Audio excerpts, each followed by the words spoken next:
Permata TV YouTube Indonesia dengan bangga mempersembahkan sebuah storytelling kekinian abad ini, diangkat dari karya besar Esa Mintarja yang sangat populer di masanya, berlatar belakang kisah tanah Jawa masa lampau dengan judul Kisah Api di Bukit Menoreh.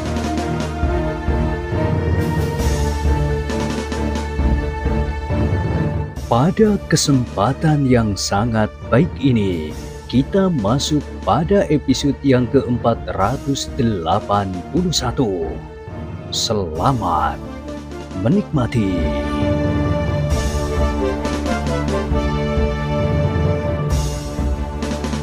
Pada episode sebelumnya telah diceritakan, Pandan Wangi menarik nafas dalam-dalam ketika ia memandang wajah Prastowo, Swandaru dan Agung Sedayu. Tampak betapa kesalnya mereka. Swandaru yang hampir tidak dapat menahan diri justru melangkahkan kakinya, perlahan-lahan menjauh. Dipandanginya ujung pepohonan yang menjulang tinggi ke langit. Ia terkejut ketika ia mendengar kudanya meringkik. Kemudian beberapa ekor kuda yang lain. Agung Sedayu, Pandan Wangi dan Prastowo pun segera tertarik kepada kuda-kuda yang menjadi gelisah itu. Marilah kita masuk. Tiba-tiba saja Prastowo mengajak. Tentu kuda-kuda itu mencium bau binatang buas. Iya, desis Swandaru. Mungkin ada seekor harimau. Mungkin seekor harimau. Angin bertiup dari utara. Harimau itu ada di arah utara. Mungkin harimau itu sama sekali belum mengetahui bahwa ada seekor kuda atau lebih di luar hutan ini. Namun ringkih kuda itu agaknya telah memanggilnya, berkata Agung Sedayu. Jadi bagaimana dengan kita? Bertanya Prastowo. Aku sependapat, kita mencarinya. Atau harimau itulah yang akan keluar dari hutan ini mencari kuda.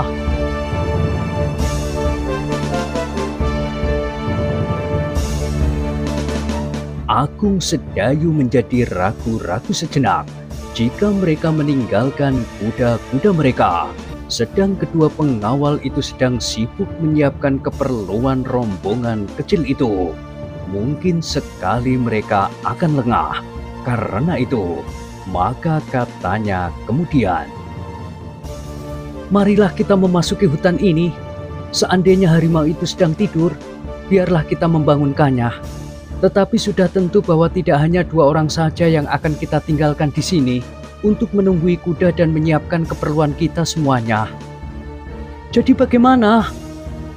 Sebaiknya 4 orang tinggal di sini dan 3 orang yang lain bersama kita.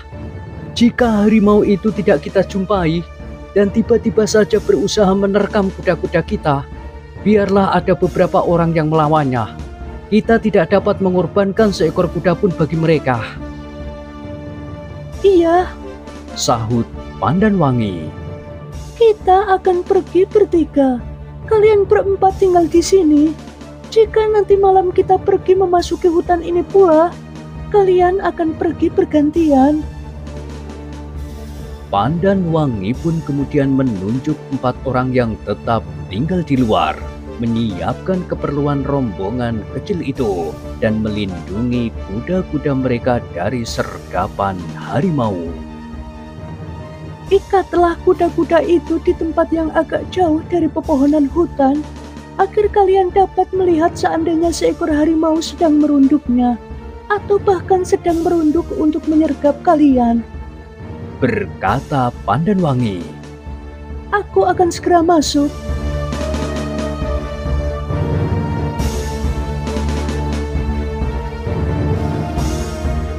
Demikianlah, maka mereka pun menyingkirkan kuda-kuda itu dan mengikatnya pada pepohonan agak jauh dari hutan.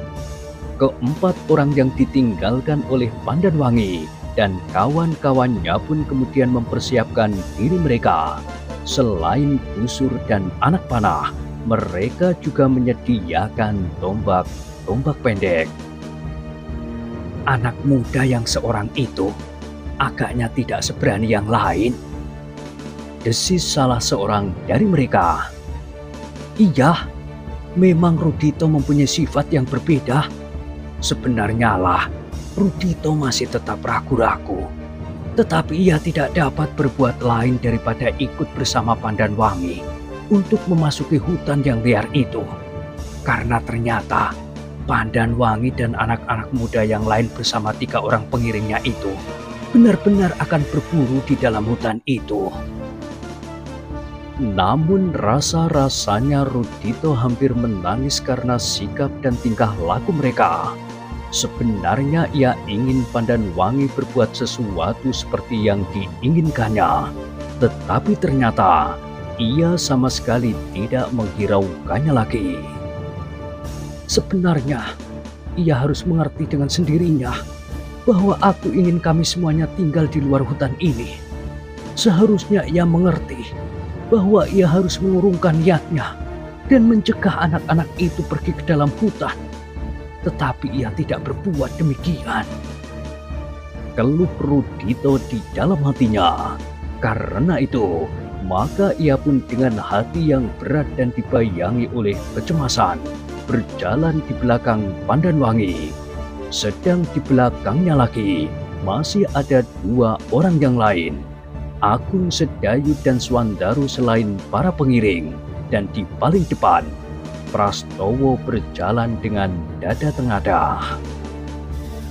Dengan susah payah mereka menembus gerumbul-gerumbul liar dan kadang-kadang gerumbul-gerumbul berduri, menyusup di bawah batang-batang pohon yang roboh, silang melintang di bawah sulur-sulur kayu yang lebat dan ranting-ranting yang berpatahan.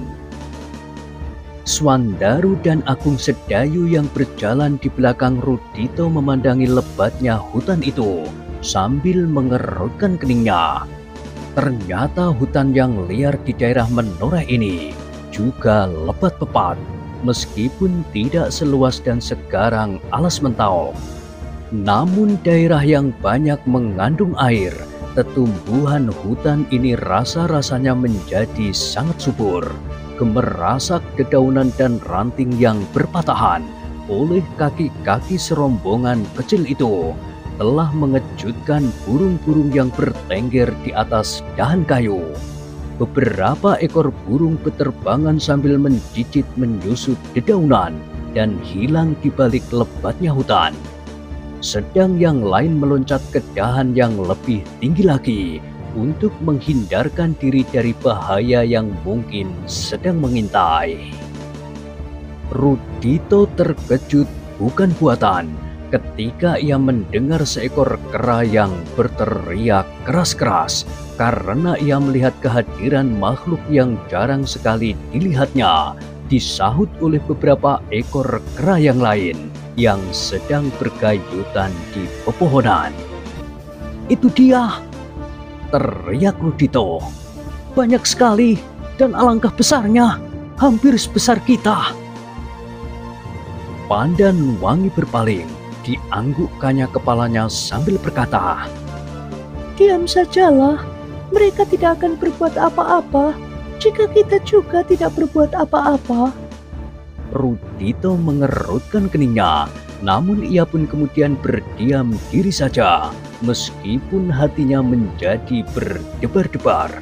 Beberapa ekor kera rasa-rasanya telah mengikuti mereka yang sedang berjalan di dalam lebatnya hutan itu.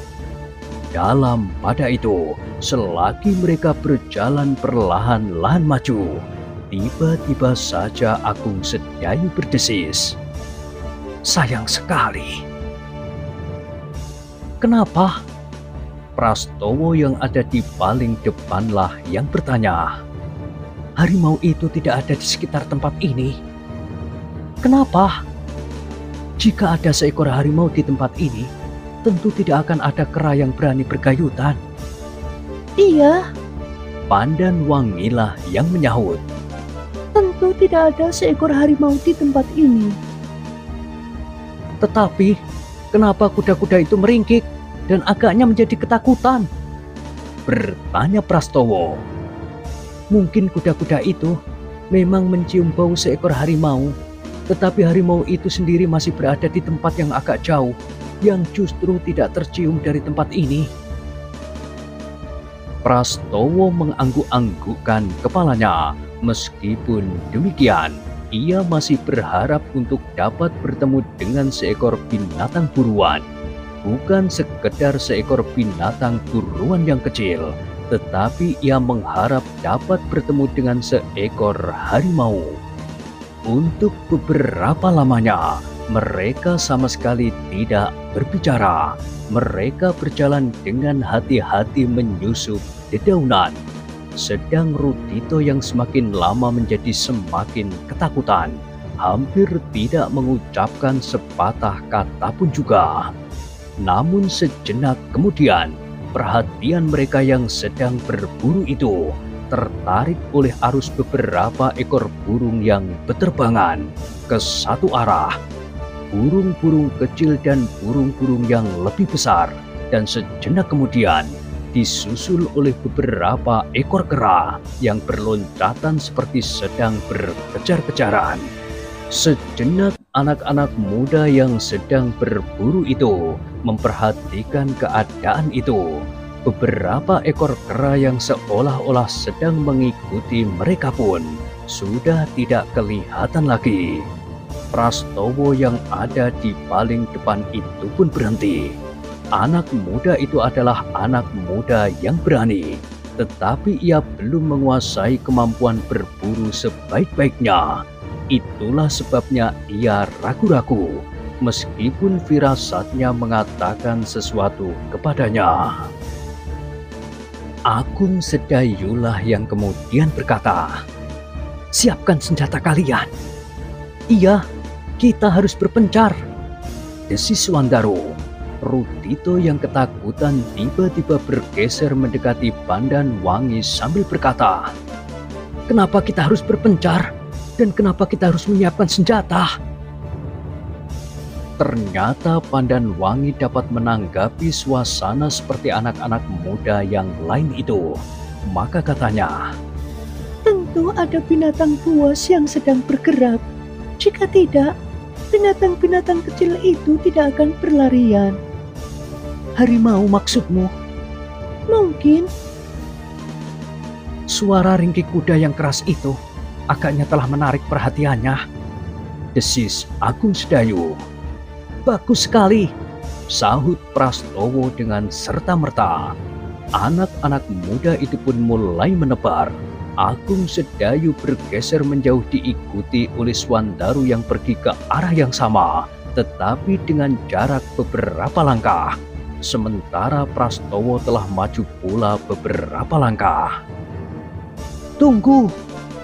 desis Rudito ketika Pandan Wangi mulai bergerak pula. "Sst, kita berpencar," desis Pandan Wangi. "Aku bersamamu," sahut Rudito. "Bergeraklah sedikit dengan jarak yang tidak terlampau dekat. Kita maju bersama-sama." "Tidak, aku pergi bersamamu." Pandan Wangi menarik nafas dalam-dalam. Dipandang minyak Prastowo dan kedua murid Kiai Gringsing yang termangu-mangu. "Mereka menunggu kita," berkata Pandan Wangi kemudian. "Aku bersamamu." Pandan Wangi menarik nafas dalam-dalam. Katanya kemudian, "Apa boleh buat? Berjalanlah perlahan-lahan dan hati-hati, tetapi di belakangku." Rudito bergeser beberapa langkah ketika Pandan Wangi maju masuk ke hutan itu. Lebih dalam lagi bersama anak-anak muda yang lain dalam garis lurus yang berjarak beberapa langkah. Rudito mengikutinya di belakang. Ketika ia melihat senjata yang siap di tangan masing-masing, maka hatinya menjadi gemetar. Ia membawa juga busur dan anak panah seperti yang lain, tetapi tangannya yang memegang busur itu pun gemetar. Sekali-sekali Agung Sedayu memandanginya. Sempat juga ia mengenang masa kecilnya ketika oleh kemanjaannya ia dijerumuskan ke dalam ikatan ketakutan yang membuat dunianya menjadi gelap. Tetapi sejak aku masih diikat oleh ketakutan, aku sudah belajar tata bela diri dan mempergunakan senjata, berkata Agung Sedayu di dalam hatinya. Namun rasa-rasanya ayah Rudito pun seorang yang memiliki ilmu, sehingga mungkin Rudito pun sudah mulai diajarinya pula. Ia harus mengalami benturan perasaan yang dahsyat untuk dapat merubahnya menjadi seorang yang lain, berkata Agung Sedayu. Namun meskipun kadang-kadang ia malu kepada dirinya sendiri, Agung Sedayu masih juga dapat melihat perbedaan yang besar antara dirinya sendiri pada saat itu dengan Rudito. Ia sama sekali bukan seorang anak muda yang sombong dan bukan pula anak muda yang seakan-akan merasa berkuasa atas orang lain, karena saat itu ia sudah menjadi seorang piatu. Ia hidup di dalam suasana yang berbeda dengan cara hidup Rudito kini, sehingga sikap anak muda yang manja ini kadang-kadang memang menjengkelkan, bukan sebaliknya. Dan kini ia terpaksa menahan senyumnya melihat Rudito yang dengan wajah pucat merunduk di belakang Pandanwangi.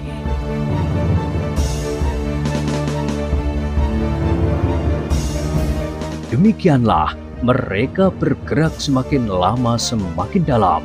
Para pengiring mereka pun ikut menebar di antara keempat anak-anak muda itu, beserta Rudito di belakang Pandanwangi. Tetapi mereka lambat sekali maju karena pepohonan perdu yang lebat di bawah pepohonan yang besar di hutan itu. Apalagi mereka memang harus berhati-hati, karena bukan saja harimau yang buas yang harus mereka hadapi, tetapi juga binatang-binatang kecil yang berbisa.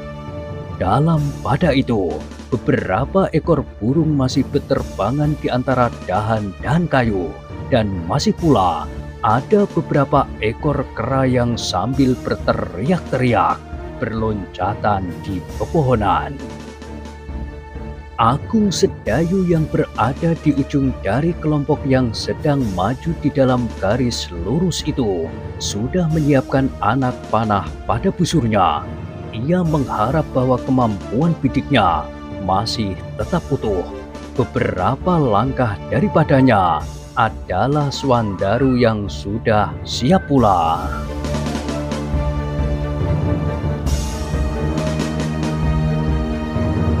Kemudian agak di belakangnya seorang pengiring, kemudian Pandanwangi dan Rudito. Di sebelahnya adalah Prastowo, dan di ujung yang lain adalah kedua pengiring pula yang seperti yang lain juga sudah siap dengan senjata mereka. Sejenak Agung Sedayu yang berpandangan tajam itu melihat sebuah gerumbul yang bergerak. Dengan sigapnya ia meloncat maju. Ketika sesuatu tersembul dari gerumbul itu, anak panahnya telah siap untuk meluncur. Tetapi anak panah itu masih tetap pada busurnya. Dibiarkannya seekor binatang berlari kebingungan. Binatang itu tidak berani kembali ke tengah hutan, namun tidak pula dapat terus. Sejenak binatang itu meloncat masuk ke dalam gerumbul yang lain, kemudian berlari menghindar. Agung Sedayu menarik nafas. Ia sadar bahwa ia memang bukan seorang pemburu yang baik. Kadang-kadang ia masih juga diganggu oleh keraguan-raguan untuk membunuh meskipun hanya seekor anak kijang. "Kau biarkan kijang itu lari," desis Swandaru. Agung Sedayu tidak menjawab. Katanya di dalam hati, "Seandainya bukan seekor kijang yang masih muda, Ia dengan ketakutan ingin melepaskan diri dari kejaran binatang buas. Alangkah malang nasibnya jika ia berpapasan dengan manusia yang ternyata tidak kalah buasnya dari binatang yang paling buas itu, karena justru manusialah yang telah membunuhnya.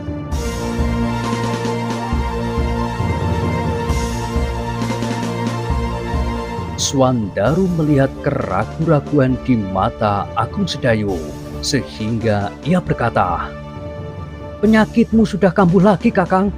Bukan saatnya untuk ragu-ragu di saat kita sedang berburu." Agung Sedayu tidak menjawab. Kijang yang masih sangat muda itu sudah hilang. Namun di balik belukar yang lebat itu, mungkin sekali akan mereka temukan seekor harimau yang buas. Demikianlah mereka melangkah maju lagi, setapak demi setapak. Sedang angin bertiup ke arah yang berlawanan, sehingga mereka berharap bahwa hidung harimau itu tidak lebih dahulu mencium bau orang-orang yang mencoba memburunya. Sejenak kemudian maka terasa hutan itu menjadi sepi. Sepi sekali, tidak terdengar teriakan kera di pepohonan dan tidak terdengar pula kicau burung di udara. Orang-orang yang sedang berburu itu menjadi semakin tegang. Ternyata bahwa mereka akan segera berhadapan dengan binatang buas di hutan liar itu. Karena itu, maka anak panah mereka telah siap dipasang pada busurnya, siap untuk dilepaskan. Tetapi beberapa saat lamanya mereka tidak melihat sesuatu yang bergerak di dalam gerumbul. Setiap kali mereka hanya melihat seekor kupu yang tidak menyadari bahaya yang ada di hutan itu. Namun tiba-tiba Agung Sedayu tertegun sejenak. Hampir berbareng dengan Swandaru, ia berkata, "Aku mencium bau yang lain."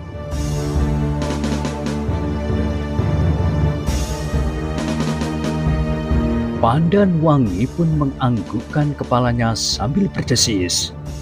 Iya, bau ini tentu bukan bau seekor harimau. "Aku tidak mencium bau apapun," berkata Prastowo. Cobalah perhatikan, ada yang lain. Orang-orang yang sedang berburu itu pun kemudian berhenti sejenak. Seorang pengiring yang sudah berpengalaman berkata, "Berhati-hatilah, bau ini sudah memberi peringatan kepada kita." Ya, aku mencium bau itu." "Bau apakah yang sudah kalian cium?" bertanya Rudito. Wajahnya menjadi semakin pucat. "Aku tidak mencium bau apapun juga." "Bau yang wengur," berkata pengiring itu. "Iya, tetapi bau apa?" Sebelum orang itu menjawab, Agung Sedayu berkata sambil menunjuk ke kejauhan, "Kau lihat ujung pohon itu?" "Nah," berkata pengiring itu, "kini sudah pasti bukan seekor harimau yang kita hadapi." Pandan Wangi pun menjadi tegang. Jarang sekali terjadi bahwa di dalam hutan mereka akan berpapasan dengan kejadian itu. "Apa? Kenapa dengan ujung pepohonan itu?" Rudito bergeser semakin mendekati Pandan Wangi. "Bagaimana dengan kita?" bertanya Pandan Wangi kemudian kepada pengiring itu tanpa menghiraukan Rudito. "Terserahlah kepada kita, apakah kita akan memburunya juga atau kita akan mengambil jalan lain dan menjauh seperti binatang-binatang buruan yang lain." "Marilah kita lihat," berkata Prastowo. "Jangan terburu-buru," berkata pengiring itu. "Lebih baik bertemu dengan seekor harimau daripada kita mendekatinya." "Apa yang kalian lihat? Apa?" desak Rudito. Pandan Wangi menarik nafas dalam-dalam. Katanya, Ujung pepohonan itu bagaikan ditiup angin pusaran. Apakah kau benar-benar tidak mengerti apakah yang ada di sana? Rudito memandang ujung pohon itu. Katanya, "Maksudmu pohon yang besar itu? Iya, Bukan setiap pepohonan?" iya, maksudku pohon yang besar itu. Rudito menggelengkan kepalanya. Katanya, Aku tidak mengerti." Pandan Wangi memandang Agung Sedayu dan Swandaru berganti-ganti, kemudian pengiring yang menyertainya itu. "Katakan," desak Rudito. Sekali lagi Pandan Wangi memandang pengiringnya, seakan-akan menyuruhnya mengatakan tentang ujung pohon yang bergerak-gerak itu. "Itu adalah bahaya yang paling besar di dalam hutan ini bagi binatang-binatang yang ada di dalamnya. Lebih berbahaya dari seekor harimau yang sedang lapar. Aku sudah mendengar kalian mengatakannya, tetapi apa? Seekor ular naga." "Ular naga?" Dada Rudito bagaikan berhenti bergetar. "Ular naga?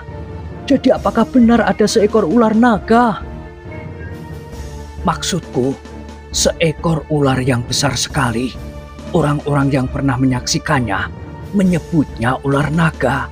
Di telinganya terdapat semacam sumping kebesaran, dan bagi sejenis ular terdapat taji di bagian ekornya." "Oh, apakah ular naga itu berkaki juga?" Pengiring itu menggelengkan kepalanya. Jawabnya, "Tidak, ular naga biasanya tidak berkaki."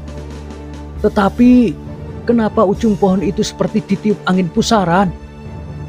"Ular itu sedang lapar." "Iya, tetapi kenapa ujung pohon itu?"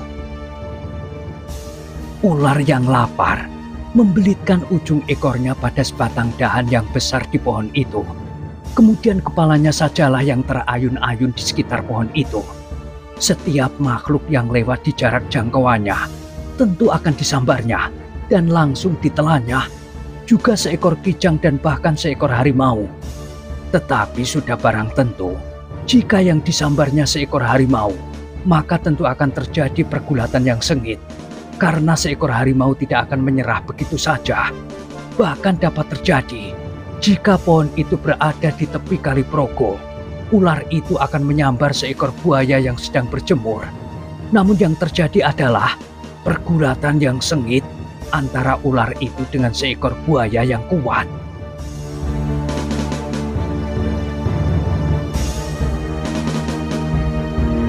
Terasa bulu-bulu tengkuk Rudito meremang. Terbayang di matanya seekor naga raksasa yang buas sedang terayun-ayun di pohon itu sambil membelitkan ekornya. Kepalanya merupakan alat yang sangat berbahaya untuk menyambar mangsanya. Jika seekor harimau dapat disambarnya, meskipun kemudian harus bergulat dengan sengit, apa yang dapat dilakukan oleh seseorang? Karena itu, maka Rudito menjadi semakin ketakutan setiap kali ia memandang ujung pohon yang bergerak-gerak itu. Namun kemudian ia tidak dapat menahan perasaannya lagi, sehingga katanya kepada Pandan Wangi, "Apakah kita tidak sebaiknya kembali saja?" Kita maju beberapa langkah lagi, mungkin kita tidak akan mendapat kesempatan melihat seekor ular raksasa yang lapar mencari makan di tengah-tengah hutan yang lebat seperti ini. "Tetapi, kenapa ular itu tiba-tiba saja menjadi lapar ketika kita mendekatinya?" Tentu tidak. Ular menjadi lapar untuk waktu yang panjang. Adalah kebetulan bahwa pada saat kita memasuki hutan ini, ular itu mulai mencari mangsanya. Tetapi tentu ular itu sudah cukup lama menahan lapar.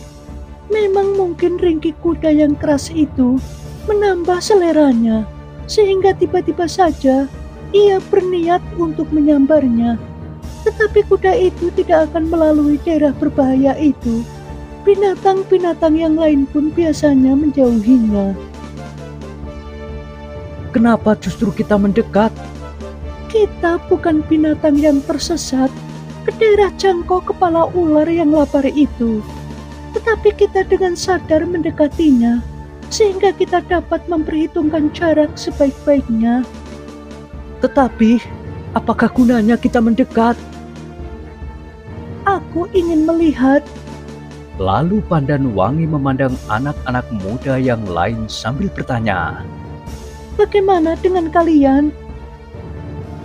Aku juga belum pernah melihat bagaimana seekor ular yang lapar mencari mangsanya, sahut Prastowo.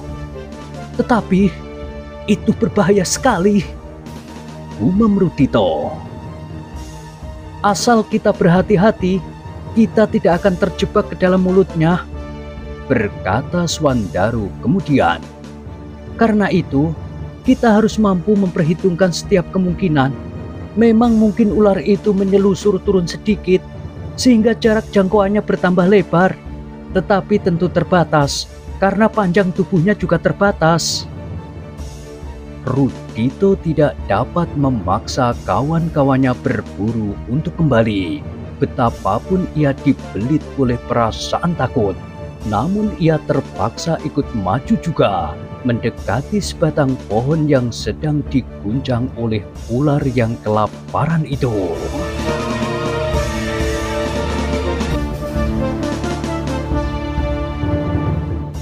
Nah, bagaimanakah kisah selanjutnya? Silahkan ikuti terus kisah Api di Bukit Menoreh pada episode berikutnya. Sampai jumpa.